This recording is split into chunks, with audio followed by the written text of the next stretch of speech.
The world is saved.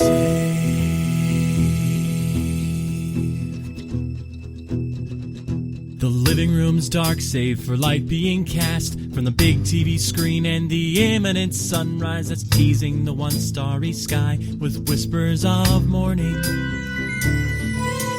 It's Metroid 2, The Return of Mike. We'll see if this one gets as many listens as Final Fantasy Tactics. Chrono Trigger is still the, not just undisputed winner, but it's like Usain Bolt against like middle schoolers. Like it's just, we have episodes that have thousands and thousands of listens, and then Chrono Trigger is like double the second place episode. I don't know why. I mean, I could kind of guess, but so hey, what are you doing here, and what are we here to talk about? I got all excited that Nintendo is releasing a new Metroid game that I harassed you into doing an episode about an old Metroid game. And did I understand correctly? You said the developer of the new Metroid game is the team that did this one. Is that true? Yeah, so it's they used to do Konami's 3D Castlevania games like the Lord of whatever. I didn't really play those because I didn't care. But yeah, I think it's Mercury Steam, and I always want to say Stream, but it's Steam. They did the 3DS remake of the game we're talking about today, and it's one of the few blog posts I've done in the past few years.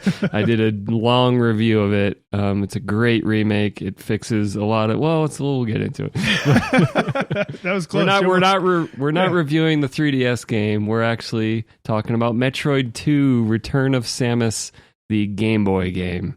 Yes, which according to Wikipedia came out in November of 1991, and I'm sure I've said this for almost every Game Boy game we've played, but tiny screen, tiny chiptune, tiny graphics. My brain just always thinks late 80s.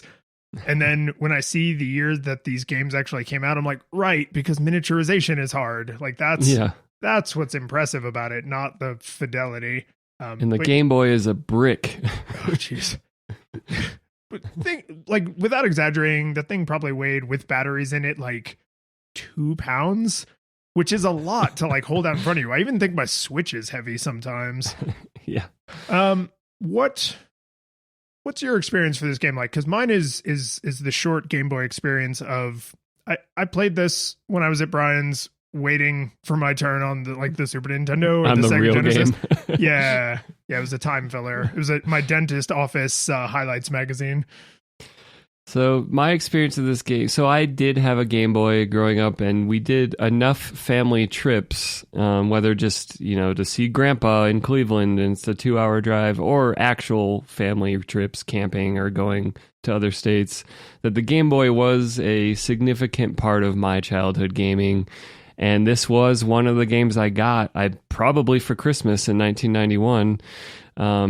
And at the time, it was one of my favorite games on Game Boy. It joined the ranks of the port of Bionic Commando, or the simplified Contra called Operation C, Ninja Gaiden Shadow. I called it Gaiden growing up, so it's still stuck in me, even though it's Gaiden.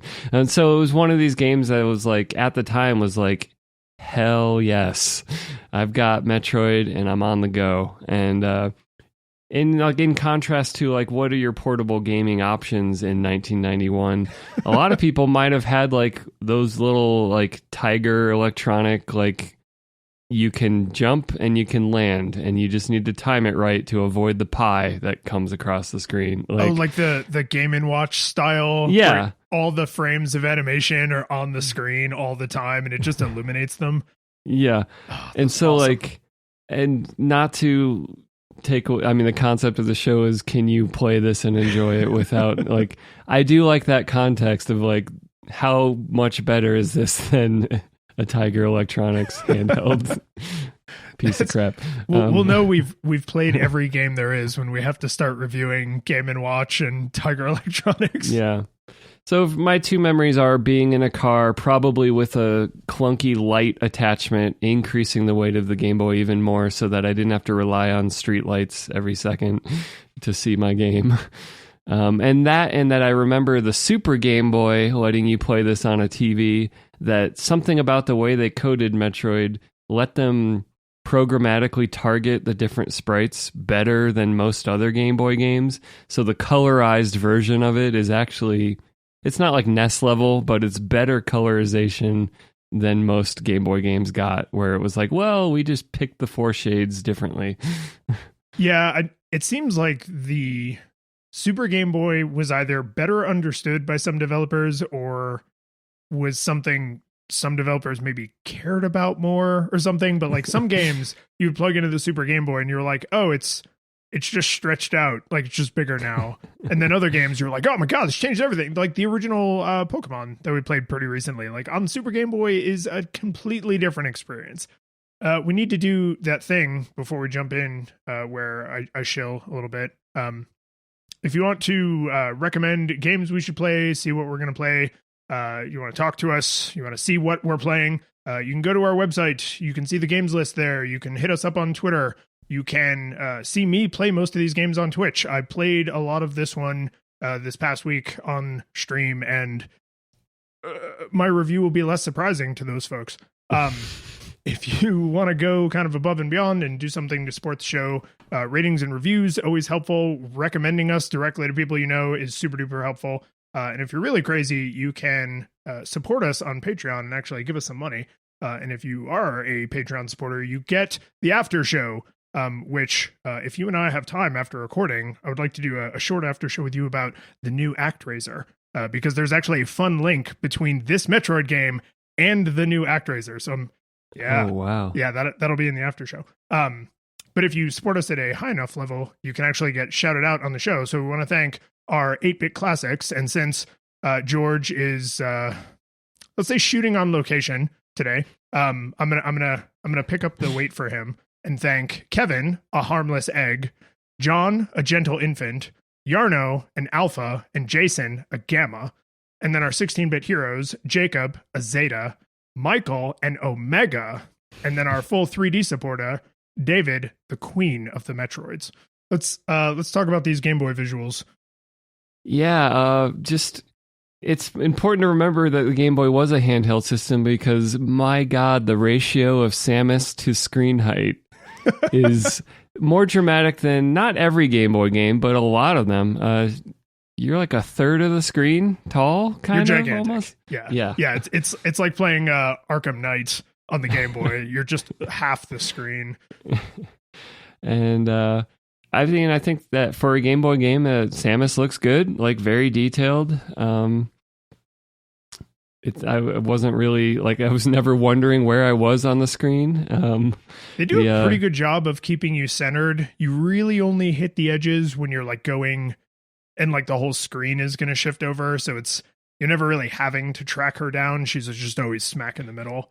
Yeah, it definitely happened, but it didn't necessarily feel like in some games that scroll poorly, you feel like you're bumping into things before you had a chance to see them. And I didn't feel like that was happening that much. Well, in fact, they actually, with enemies, seem to do the opposite, where once an enemy kind of clips off the edge of the screen, they seem to despawn them. So there were actually a couple like long hallways, where enemies come up from the ground. And I was like, oh, if I just run, they won't chase me because they stop existing once they're no longer being drawn on the screen. And that there's probably programmatic reasons that they did that, but it's kind of nice with such a small screen to not feel like death is just waiting right off the edge of the screen to pop out and murder me before I could react. Yeah, Metroid 2 has no object permanence. Yeah, I'd say the visuals are pretty sparse. Like most of the areas don't even have a background, and the places that do, I was actually really thankful for, because it might be a giant cavern where you need to space jump in midair, and you wouldn't even know if you jumped up or down or were still falling without some kind of scroll going on. That's true. Some of the big cavernous areas, if it wasn't for that little bit of texturing, you would just have black nothingness. You would just be spinning, aimlessly, which is not, doesn't really help you direct your character on screen. Yeah. But I don't know, like I'd say the pretty sparse, pretty simple graphics, like less going on than the original NES Metroid. It's like they stripped it down a bit, you can tell. Like,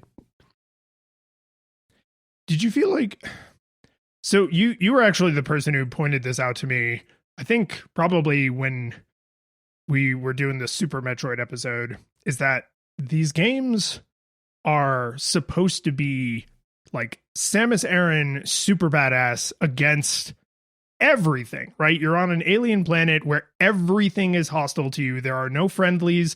There's no backup coming, right? You're not just trying to wait for the good guys to ride in and save you. Like, it is you against the entire planet you're currently on. And the all black background, I think, does a really good job of that kind of dark, spooky, like you're underground and it's scary, you're in space. But because there's no colors, or at least I didn't play this, colorized, you end up with texture doing a lot of the heavy lifting on which of the like 10, I think is it 10 areas that you're in. And they do a good job. They don't do a great job. Like, the textures all look good, but I couldn't always look at it and be like, oh, I'm definitely in this area or that area, because they only have 4 colors. They have so few pixels. Like, there's a limit to how detailed your textures can be, which sometimes left me feeling like this looks nice, but it's not communicating a ton of context. Yeah. And I mean, in defense of it, it does help enemies pop off. Like, the fact that the background is just black. Anything that comes onto screen is super noticeable because of that. There's no, like, there are old games you play and you're like, I can't even tell if I can jump. I've heard you guys reference that in some of the Castlevanias. Like, is that part of the background? I can't tell. Yeah, oh man, that's an interesting point, because I would say they did this partially for technology limitation reasons and partially for atmospheric reasons, like, oh, it's scary and dark. But the fact that you literally only have the foreground and then the textures of like the meshy stuff and things, like those are actually all in the foreground. You can interact with them. So, my God, does this game have literally zero backgrounds? Is there only foreground because everything can be interacted with?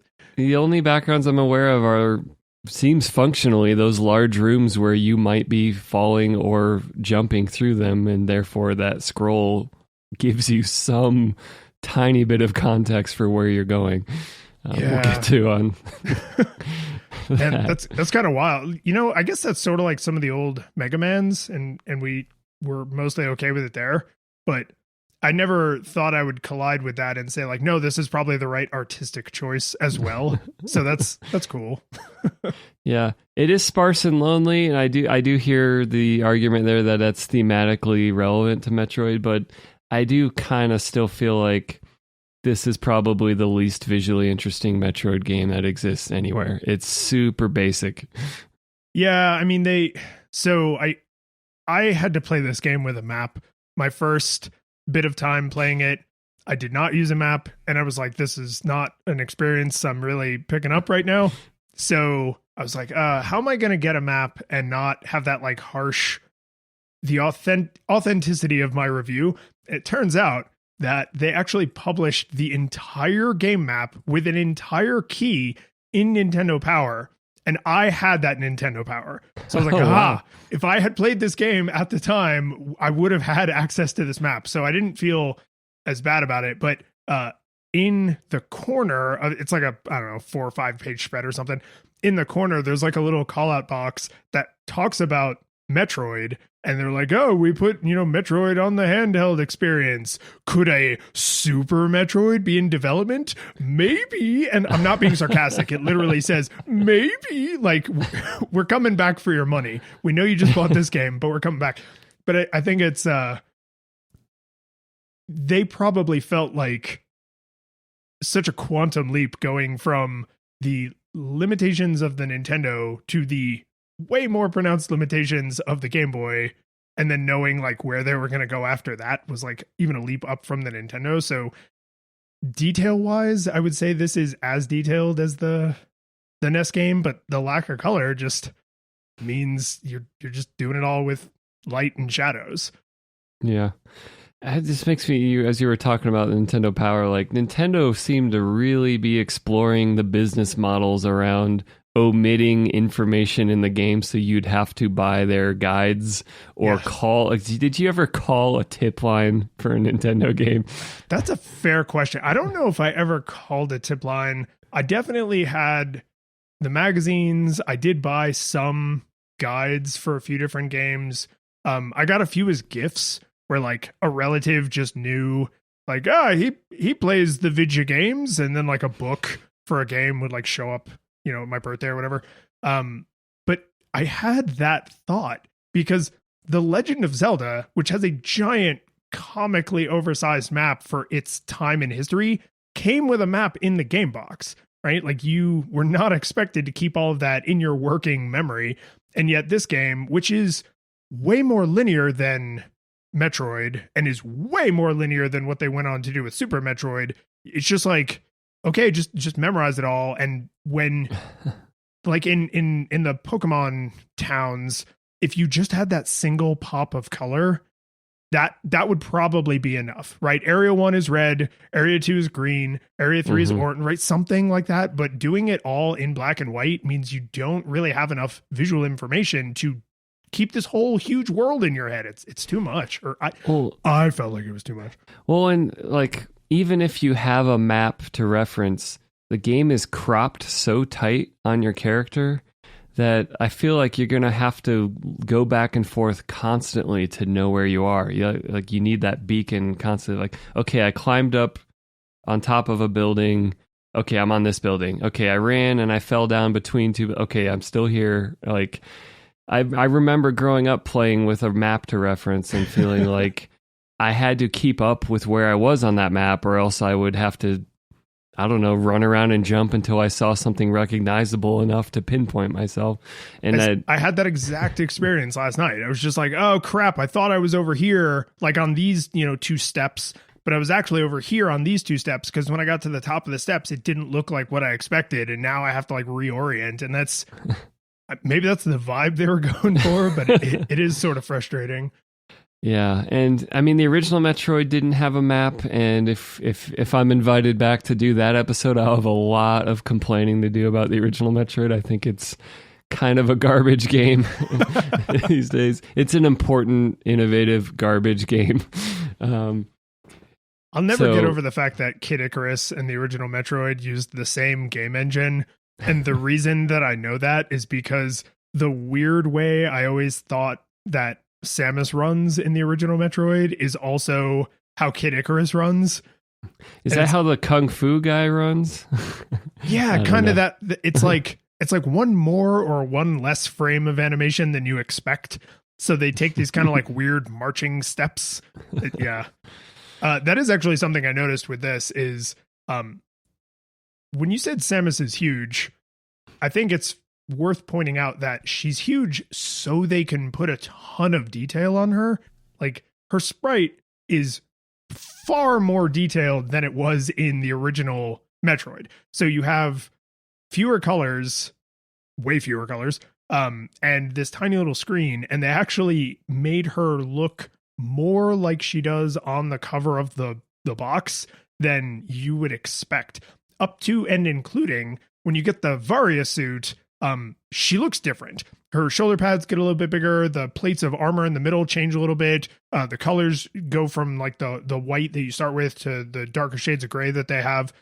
Is there another suit upgrade in this, or is it just the Varia suit? No, just Varia. Yeah, but still, like the fact that they not only drew a good run animation and they have the space jump spin animation, and then they made her huge so they could put all that detail in, and then they had to do that for a second suit. It's like, man, they really wanted you to appreciate like kind of her badass space armor. Yeah. Any other visual stuff? What do you think of the Metroid designs? Because I thought the Metroids, which are essentially all the bosses, are super cool, and the regular enemies are shockingly boring. One of them is literally 2 horizontal lines. Yeah, the enemy designs, that's a great point that there's a lot of detail on the Metroids too. And I mean, rightfully so, it's the name of the game. But yeah, and we don't have palette swaps in this game. It's just, here's the enemy. Yeah, I'm trying to think like the regular enemies. I'm trying to think of what are the memorable ones. And like, Yeah, probably exactly. like the little like, I don't know how you describe it. Like it's like almost like a stingray, but it doesn't have a tail, and it like flies in the air and then floats down. Oh, it looks like one of those poppy things you played with as a kid. Yeah. Like you push it down on a surface and then it pops up, but it does like a falling leaf thing. Yeah, like that's a pretty now it's an iconic Metroid enemy, but most of them are pretty forgettable. Like some of them look like bugs, like, and it's like, okay, there's a fly and I killed it. Yeah, there's the enemies mostly function more like environmental hazards where they move in a strict repeated pattern if you don't kill them.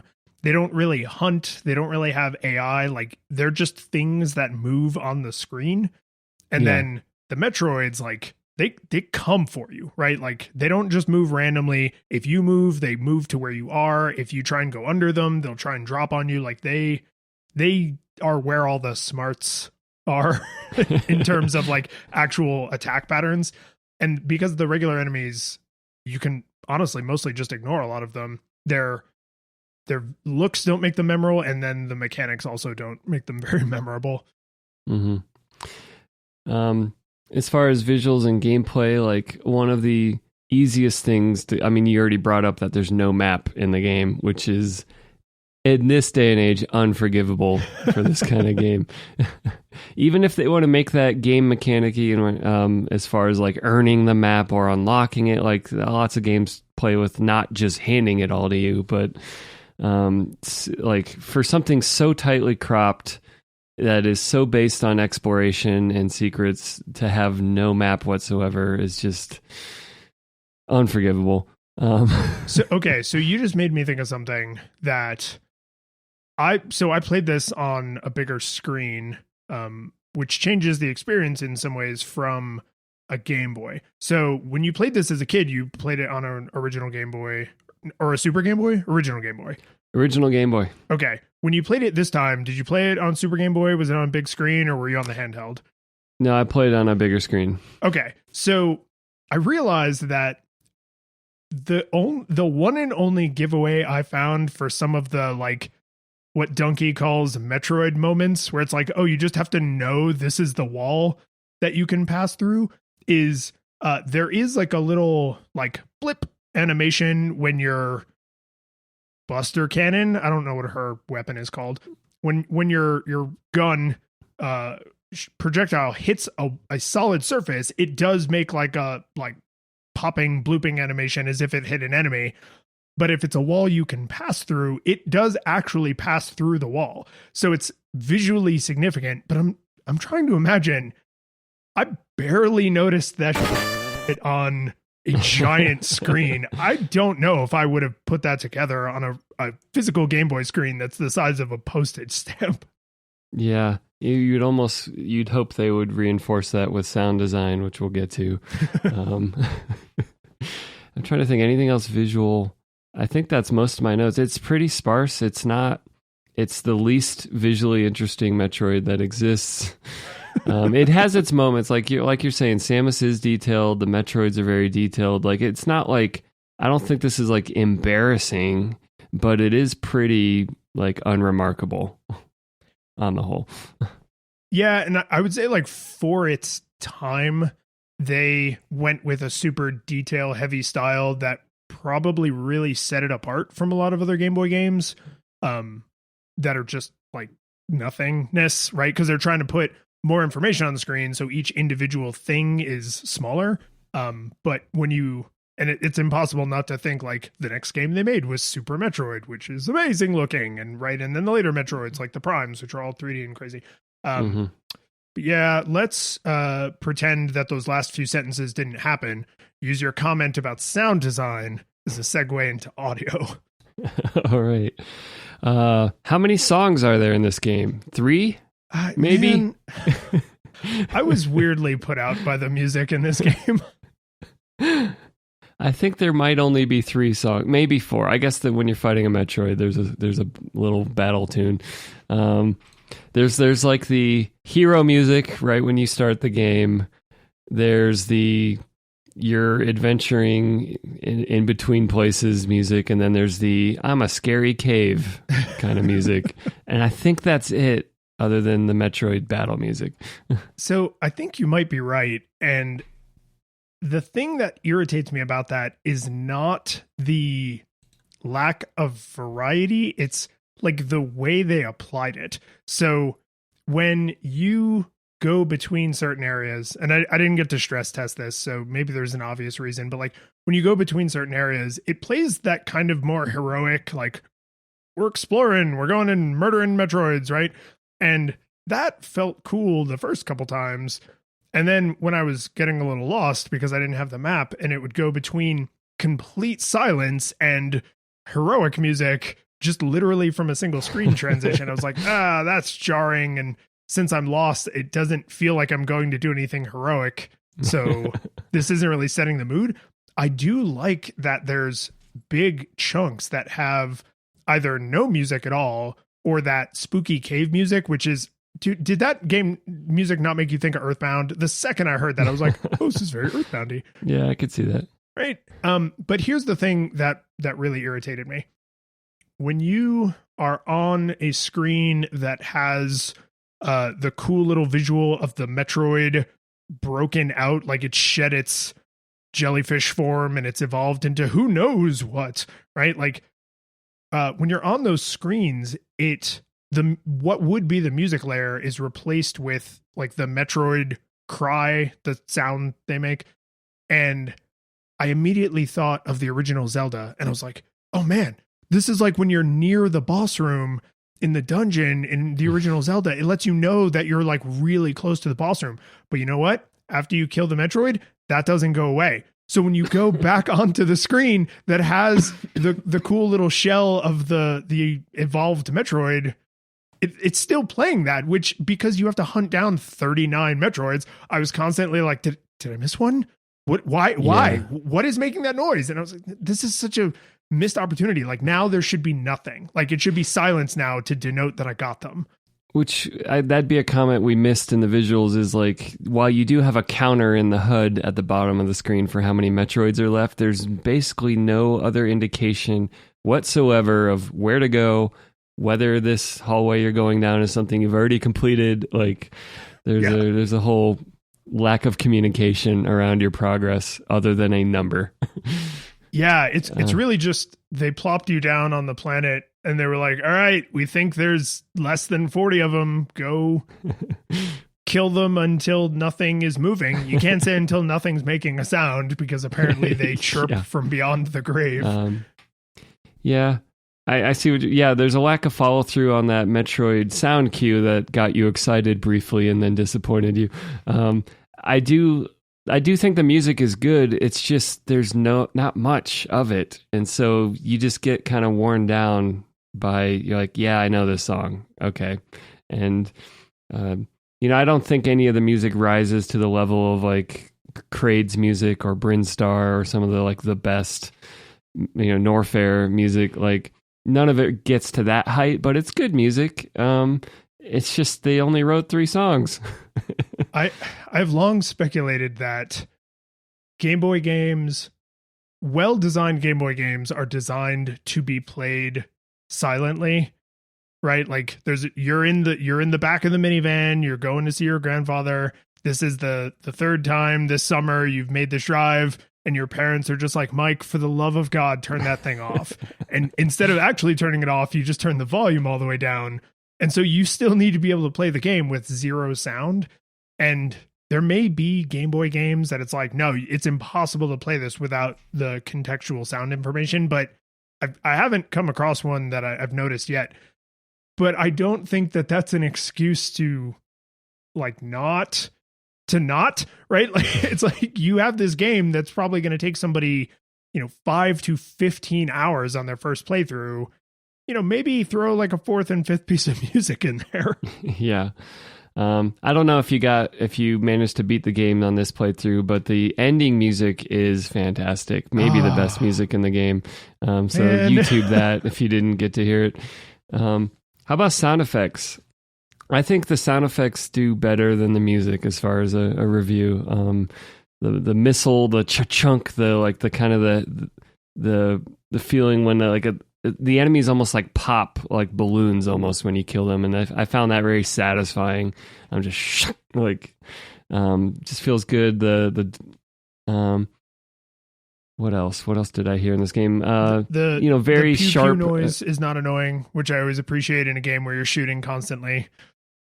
Yeah, when you get hit, it's a very I want to say like a spiky sound, like it's super noticeable when you get hit. It's maybe louder than any other sound that happens.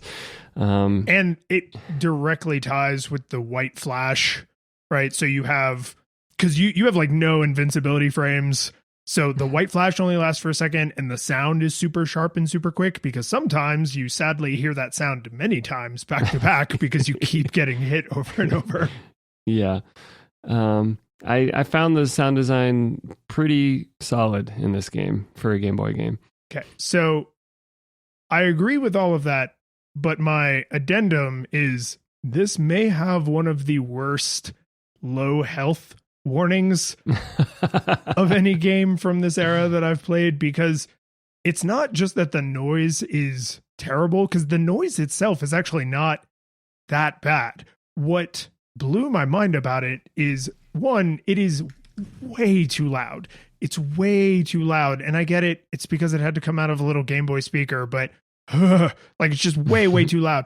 And then the thing that really confused me, and maybe this is because I was playing it on, like blown up hardware, but I swear when I was gaining health, because I think it starts at 45 hit points remaining. So if you have 10 hit points, you may pick up a fair amount of health before you get back over that low health, barrier.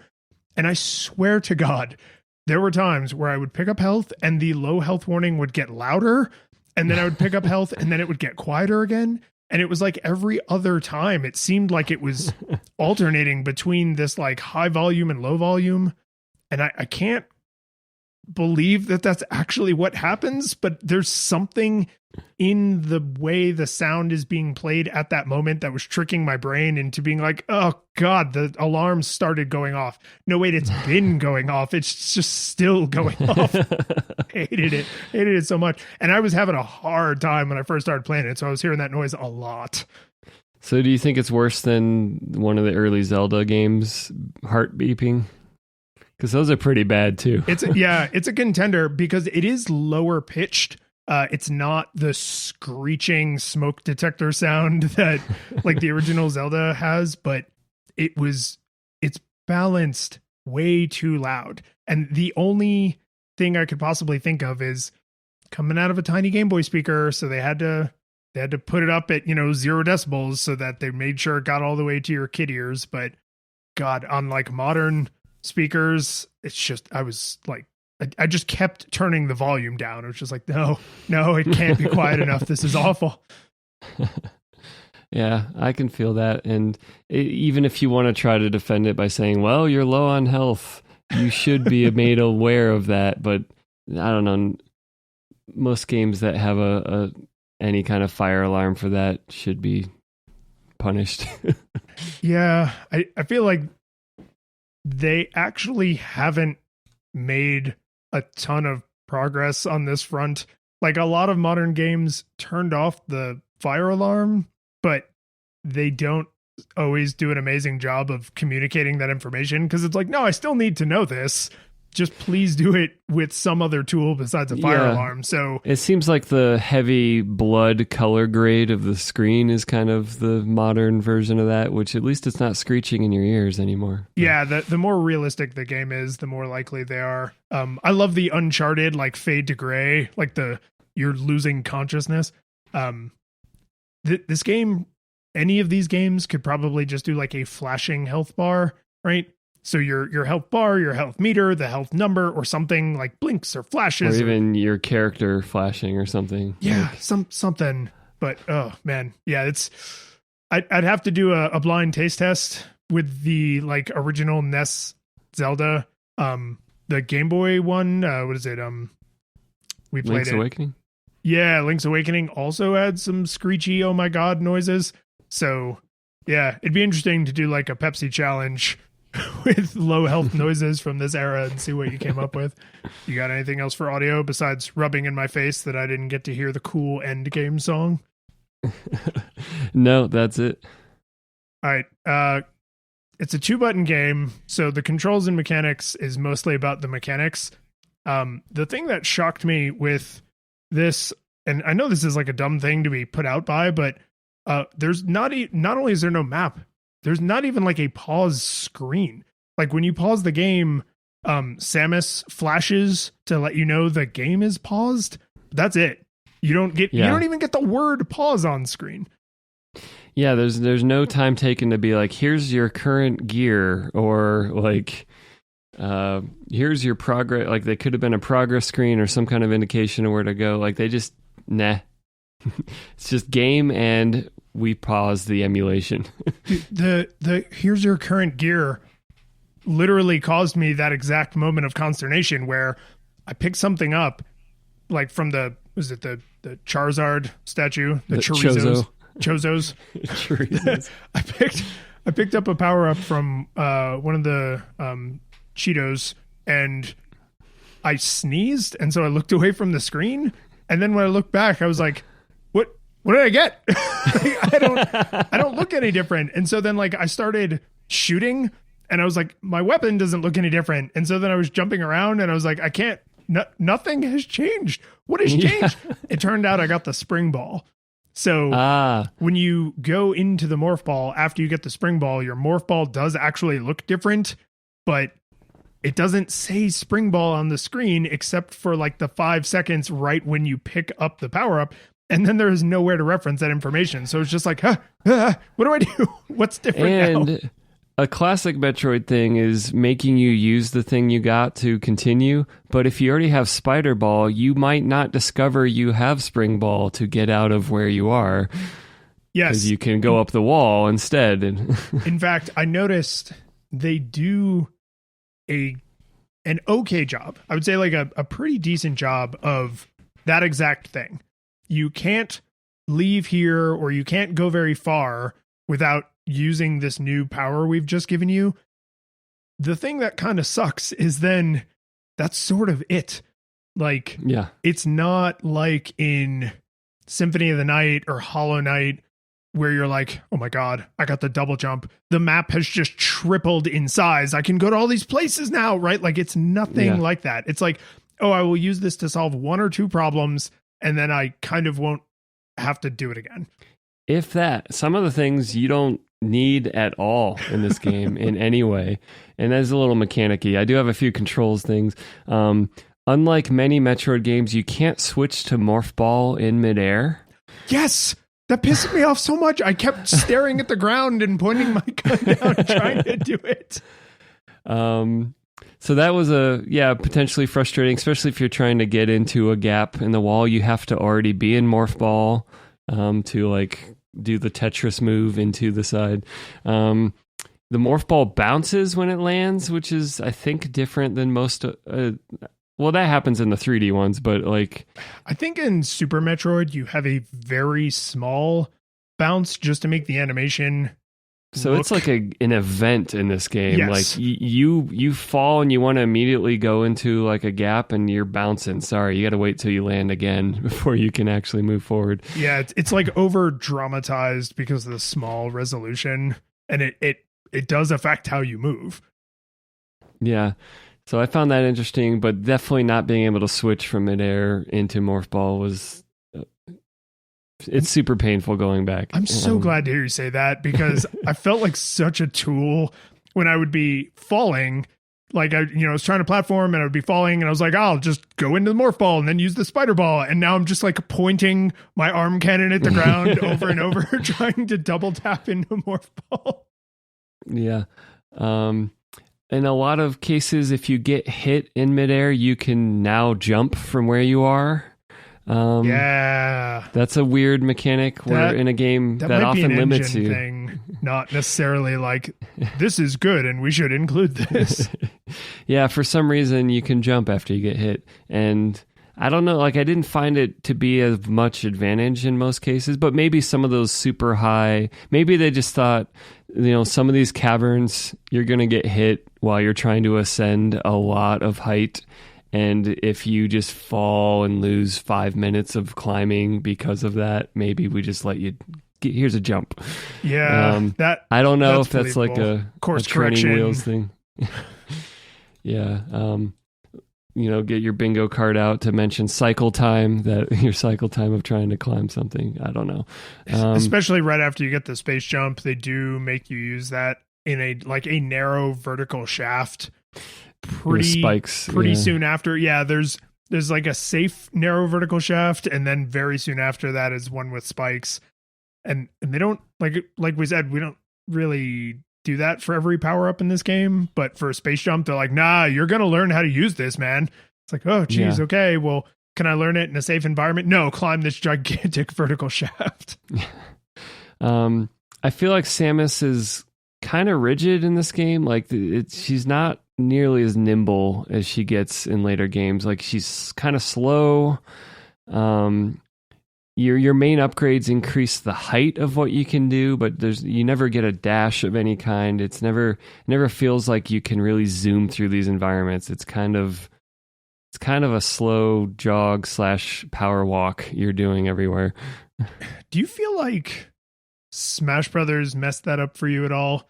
Like, this probably sounds insane, but when I picture the character Samus Aran like being badass, it's hard not to think of like promotional vignettes from Smash Brothers games where she is very nimble, right? She uses her gun, but she's also punching and kicking and jumping and flipping, right? A lot of like backflips and corkscrew jumps and stuff. And it makes her seem not only very physically capable herself, but like the armor is obviously also powered and supercharged and like helping her be even more spectacular. And then you play the original Metroid and Metroid 2 and you do that plotting like walk. Yeah. You're just like, and even by Super Metroid, like you are a lot more nimble, but it's still just the earliest bits. At least there's a dash button, so you can you can get that feeling like you're flying through the rooms in Super Metroid, and you don't get that here. You get the I gotta stop, gotta jump. Okay, I landed. Now I can start slowly jogging again. Okay, I gotta jump. I'm really slow jump. Okay, I landed. Like yeah, and slow jump is something that drove me nuts because, and I considered mentioning this in visuals because it is. I noticed it because of how jarring the visual is. But when you jump, you have like a minimum height. You have like a second minimum height, and then you basically have like the full jump. So if you tap the button for an instant, if you tap it for an instant and a half, or if you press and hold it, you can kind of, and the reason I realize that is because some enemies, most of the enemies, very much do not fly at gun height. So you have to do this like little awkward hop. Yeah. But what drove me crazy about it is the inertia makes no sense. Like you come to an instant halt when you do the short jump. You don't like jump, hang, and then fall like you do when you do a full jump. You go like, and it's like you're smashing your head in the ceiling. And then when you get the space jump, that's the spinny one, right? When you get the space jump, you actually move slower while space jumping. So if you're walking at full speed and you jump forward, it actually slows you down. You instantly slow down, which is not how jumping forward would work. Like it's just it's visually a little jarring, and it does make you feel way less nimble. And how'd you feel about space jump in this game? From a control perspective. From a controls perspective, I honestly didn't have that much harder of a time with it than I remember having in Super Metroid, but that's because I'm also not great at it in Super Metroid. Like, This is basically the same mechanic as the cape from Mario, where you have to, like in Mario, if you're flying to the right, you have to rhythmically press, back so that you like fluff wind into the cape. And this is basically that with the jump button, where you can't press it too early, you can't press it too late. Like you have to do it at kind of the right point of the arc. And for some reason, I have a way harder time with space jump than I ever had flying as Mario, even though it is literally the exact same mechanic with damn near the same timing. Well, and not only do you have to time it right, if you are way too late, she will come out of her spin and you cannot go back into a spin until you do a new jump. Yeah. And so I found that to be kind of pointlessly punishing. That's Especially when if you go falling through those big cavernous rooms and you're just like, damn it, damn it, damn it, damn it, damn it, damn it, damn it, thud. Yes. And then you got to start over. Yes. We didn't say anything about bombs. I think bomb jumping might be the easiest and most forgiving of any Metroid, as far as like the area of effect of the bombs is super generous, and the ability to climb to something with bomb jumping is way easier. But also, if we get into a little mechanics, there's no reason to do it very often. So it's kind of like, yay, this is easier, but I'm never rewarded for it. So there was one point fairly early on when I was like, oh, wow, they really made bomb jumping like a legitimate way to get around. But then you get the spider ball really soon after that. So it's like, oh, I will now never, ever do that again. So maybe it would have been something I used more if like they didn't immediately cut out their own, take out their own knees. But I think this is so much easier in this game that like they intended for it to be used, and then they accidentally completely overwrote it, right? Like, because bomb jumping in Super Metroid always felt like I am so clever for being able to do this. And in this game, it just feels like a way you can make the character ascend. Yeah, especially the original Metroid, but in Super Metroid 2, there's like, hey, that energy tank I need high jump for. Nope, I'm bomb jumping to it. And this game, I don't know, it's going to be a theme when we get to mechanics, so I don't want to spoil it yet. I feel like with controls, I kind of latched onto the things that are different from other Metroid games, and I think what that tells me is overall the controls are pretty decent. Like, I wasn't constantly frustrated by it. I get what you're saying about enemies placed at, like, in a game design sense, they're at just the wrong height, that they're forcing you to do these very specific tiny jumps to hit them. That's annoying from a design perspective, but I don't think I ever struggled with the controls as they are. I think Samus is pretty tightly controlled. And considering the number of abilities she has, I didn't really get confused around like using the different abilities. Well, and like you get weapon upgrades, but you only have your gun and missiles, which you switch with select, right? So you never get to the point, even in the end game, where you're like hammering select to try and do the fast carousel through 20 different weapons. So at first I was like, oh, select to change weapons, that sucks. But it's because I was thinking eventually I will have 6 weapons, but you don't. You always just have the 2. I believe you said there was a theme coming with mechanics. Yeah, we hinted at it with like talking about how great bomb jumping is and then immediately never needing bomb jumping again. I think there's like a whole design phase to this game that they had to skip past because they wanted to ship in 91, where they came up with all these cool power-ups, and some of them are staples of the series now, like Spazer and Plasma and Spring Ball and Space Jump. These are still parts of Metroid. Key elements of Samus's design in these games, and they most of these were introduced in this game. And the missing ingredient is they didn't hook it all up. Like, it's like, okay, we've got this big map, we've got these cool power-ups that expand your ability, and we're not going to finish that thought now. And so that's how I feel about the game, is they have these interesting, it's a dish that has some interesting flavors, but they didn't really blend it yet. And so for, like you mentioned bomb jumping, and then you get spider ball, you get high jump, and within minutes you can get space jump. So I doubled the height I can jump. Just kidding, I've infinite jump. And like there's no game design around rewarding like now you can clear this obstacle but not this one. Like that's pretty like that is Metroidvania is look at all these goodies you can't reach. Look at this thing that's in your way. Come back later when you can absolutely conquer this. And this game is like, actually just kill the right number of Metroids and we'll move the lava for you. Instead of that ability feeling of like, yay, now I can go get this thing. And so that's like, that to me is the biggest flaw in this game is that like the controls are fine. It's annoying that there's not a map, but really they didn't get my brain's reward centers firing by saying, here's this thing you couldn't do. Now you can do it. It's more like, here's a bunch of interesting stuff. I guess play with it. Yeah, it is like when you approach a problem and it's like, well, you could bomb jump over this, or you could spring ball or spider climb, or you can just jump over it using your normal jump because we've now made your normal jump like 3x. Like that's like, so I'm just always going to normal jump because I can attack while I'm normal jumping. Like, why would I ever take those extra steps? Like, give me, narrow, like there's the one part with like the pipes that you have to like spider climb up and fall down. And I was like, oh, that's kind of cool because it feels like this is a whole environment that I would not be able to explore if I didn't have these upgrades. But they basically dip into those things like right when you get the power up, then maybe one more time.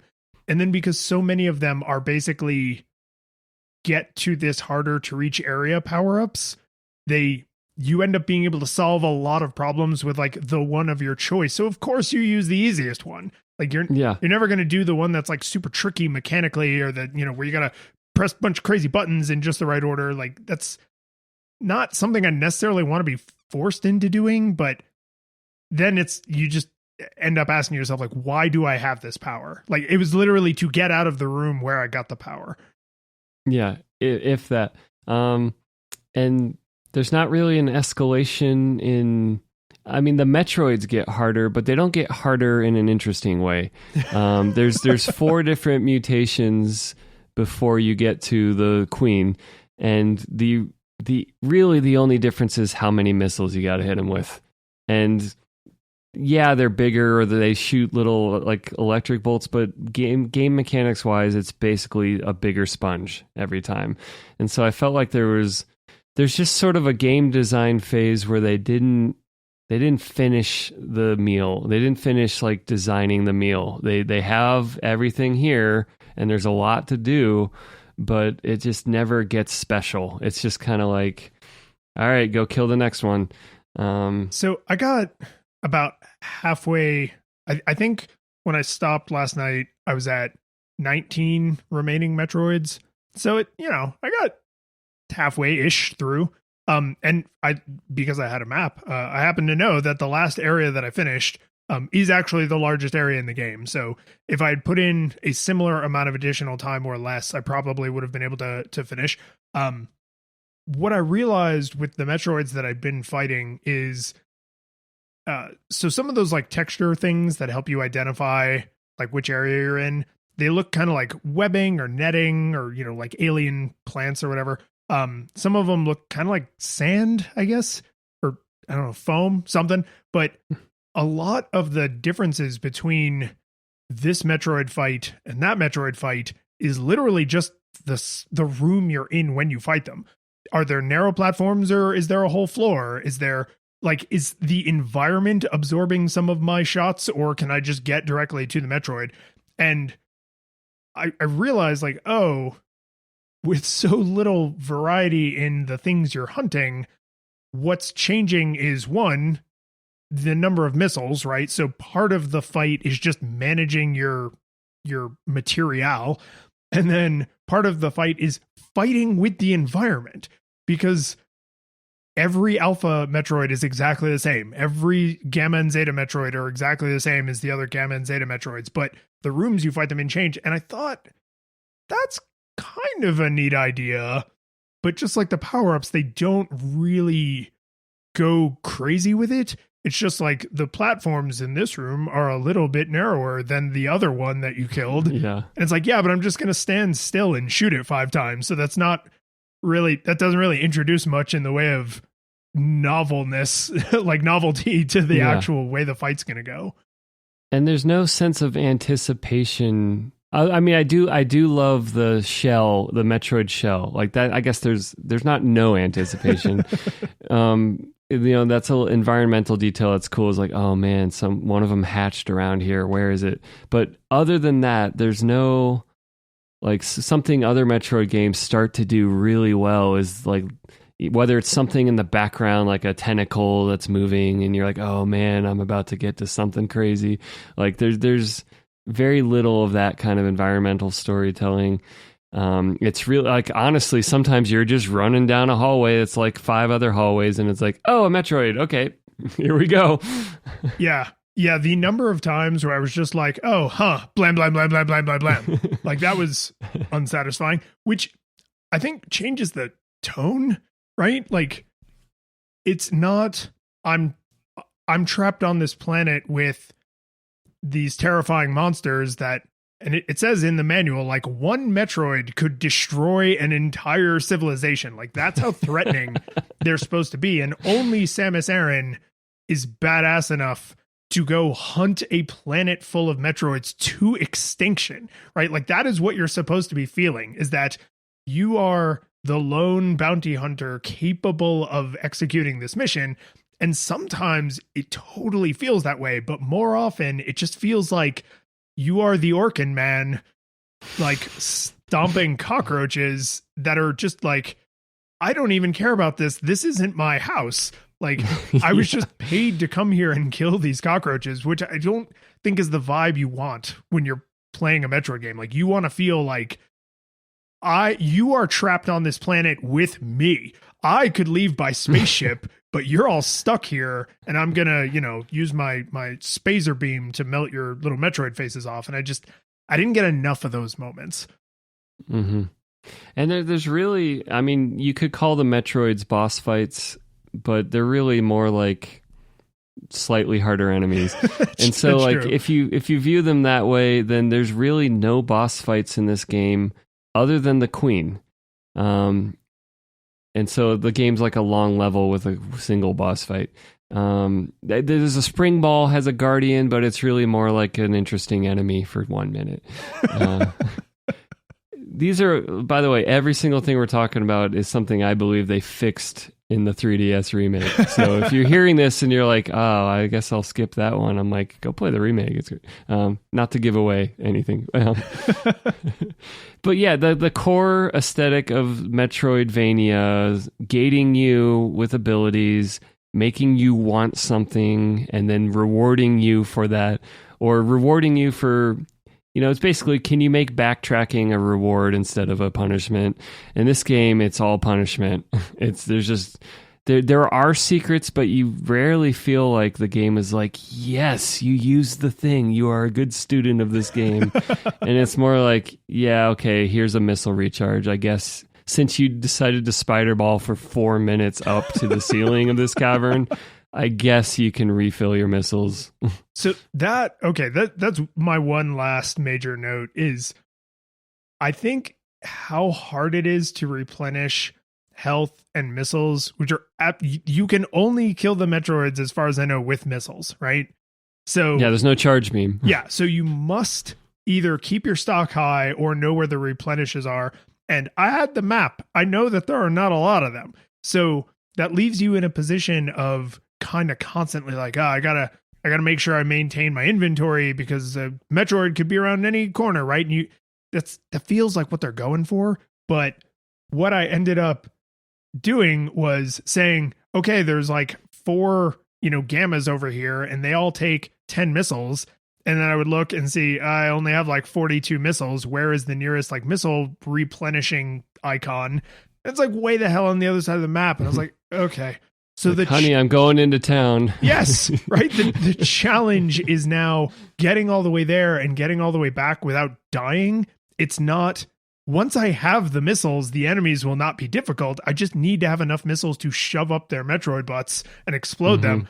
And that, literally the way I phrased this in my notes is, without a map, this game felt frustrating, and with one, it felt like a chore. It's like, it's just like, oh, I just have to walk over here and do this. It's not that walking over there and doing this will be hard or interesting or complicated or difficult. I just have to do it. Yeah. The reward, they just didn't finish hooking up the reward process in this game. And so it's got, you can, I've said this like 4 times now. You see all the interesting ingredients that they're working with, and it's just not put together yet. So, at the risk of, beating this poor Metroid with a stick, I think it will come as an absolute shock to no one who's been paying any attention that I give this game nostalgia goggles, just full nostalgia goggles required. But you pointed out something very important, and I have a similar thought, which is, why would you play this game in a universe where the Nintendo Switch exists and has Super Metroid? Like, if you want to play Metroid on the go, you could just play Super Metroid on the Nintendo Switch. And then, they remade this game for the 3DS, as you said.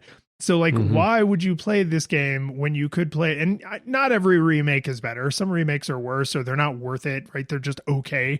This remake is better. It is. But if you want to play a Metroid game on the go, you have vastly superior options, right? Like this need or want in your life could be replaced wholesale with a puzzle piece that will fit exactly, but is made of better materials. Yeah, there's every other Metroid game other than Other M. And then this one, and then Other M is what I would tell people. This is the game you play if you're a super fan completionist of Metroid in particular. It's funny to say because I don't think it's that bad of a game from its era. Like, it's probably one of the better 1991 games. I maintain that this is a better sequel than Simon's Quest or maybe even Zelda 2. It's a better sequel game. It has fewer frustrations than those sequel games, but that might be because it's blander. Like, Simon's Quest and Zelda 2 are trying wild stuff that fails. And it fails in interesting ways where you're like, we still might learn from this experiment. And this game, I really feel like this game took the original Metroid, which has its own entire set of problems I would want to complain about, and it dumbs it down and cleans it up and makes it simple. But unfortunately, it kind of ends up boring and chore-like. So that's where I land, is like, you fixed Metroid and it's kind of boring. Yeah. Yeah, I would say the only real improvement here that was like an experiment that led up to greater things in the future games is a lot of power-ups, right? A lot of power-ups that give you little bits of additional power. Like, that's the light through the keyhole of like, oh, this is where we must be going. But in the very literal phrasing of like, does it hold up? It's like, no, because it's impossible for you to play this now without that knowledge of hindsight, and that detracts from the experience. Like, you can't play it without being like, where's the game? Where's the rest of the game? Where's the payoff? The curtain falls, the music plays, the credits roll, then it all fades to black, and you're left by yourself. The fanfare is gone, there's no player 2 there by your side to share victories won. But as you slowly progress down the hall to your bed, a few great events leak back into your head from the time that you spent traversing the land, battling evil, fighting the darkness, just sword in hand. Your memories creeping with the edge of a smile. You realize again what you lost for a while. You're gonna think back much less on how you saved the day.